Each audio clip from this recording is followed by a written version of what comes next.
Welcome to LEXperts Smarter Fleets. In this episode, I'll be talking to Marc Palmer, Head of Insights at Autotrader, about how issues such as carbon reduction influences vehicle choice.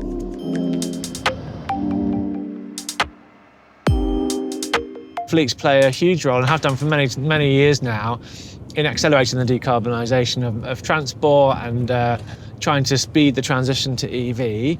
And it's our responsibility as kind of fleet providers to have the right level of knowledge to advise our customers on how to do that responsibly. If you had a sustainable lens on your choice making, how easy is it to get to the data there? Are you able to bring that to people's decision making? Yeah, we can. There's certain OEMs out there in the market that are really, really good at doing this with their vehicles, and they can even report on a vehicle they produce. They can track the CO2s it's taken to produce that. They can compare it with an ICE equivalent. It does bring a different way of looking at ICE versus EV debate. We've got a couple of myths that sort of do the rounds around tyre use, for example. So clearly, and brake use. So clearly, an EV will use far fewer brakes than an ICE, because most of the time it's the regenerative braking that's slowing the car down. But there's a big kind of myth around EVs chewing through tyres much more quickly than ICE equivalents, and it's just not true. I mean, we can prove it absolutely unequivocally that it's just not true.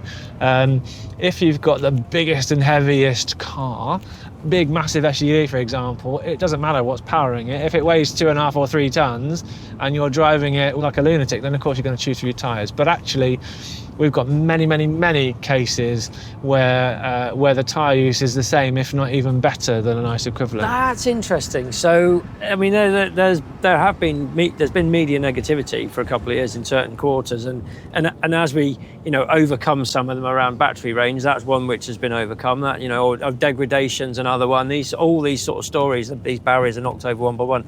Tyres feels like one of the last sort of ones. It's going to be really expensive, and the emissions from them are much worse because cars are heavier and so on. But you're not seeing that in the data. No, absolutely not. No, we can prove it without any doubt whatsoever. We've got 300,000 cars in our fleet.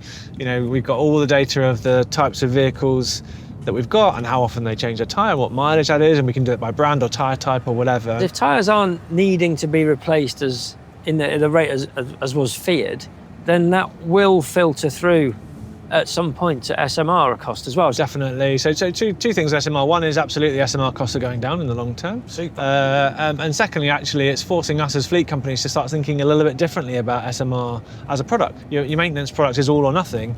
Actually, what we're saying is probably we could do more of a bundled sort of choice. You can pick and choose the different elements of the bundle and work it out to your own requirement based on your mileage profile or OEM, for example.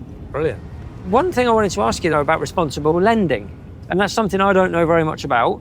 Can you tell me a bit more about that? Yes, we've done a number of things to sort of help this transition and help the customers. Maybe 5 years ago, 3, 4 or 5 years would have been your choice. But actually what we're saying now is we understand this is a big choice. We understand that in some cases the monthly cost, the lease rate for an electric commercial vehicle, for example, is higher. So we can offer you a longer term finance lease or a longer term contract hire. So instead of doing a 3 or 4 years, you might be doing a 6 or 7 or 8 year contract with us, because the vehicle's going to last that long. It's not going to go wrong as much as a diesel or an ICE car would do. What do people think about that though? If they're used to a 3 or 4 year cycle, what's the kind of the reaction? When you're talking to the people in my world, and I'm sure many of the customers watching this will appreciate this, it ultimately comes down to cost. So if you're saying, well, actually, you can have this way of reducing your costs, that's always a good conversation opener. And so, then we can sort of just help with the whole sustainability and the responsible lending. And we've offered a number of our customers used vehicles to try out on a really short-term basis, just to sort of say, look, we think the data's showing us you could use this particular electric vehicle. So here you go, here's a van to try for a few months and let us know how you get on. And then more often than not, the customers are seeing what we see, which actually it works. So there's a whole range of things we're doing, and we are now trying to hold our vehicles longer. So lots of good reasons to think about that electric is a longer term ownership proposition. And we've talked earlier on about how the prices of these cars could be quite volatile.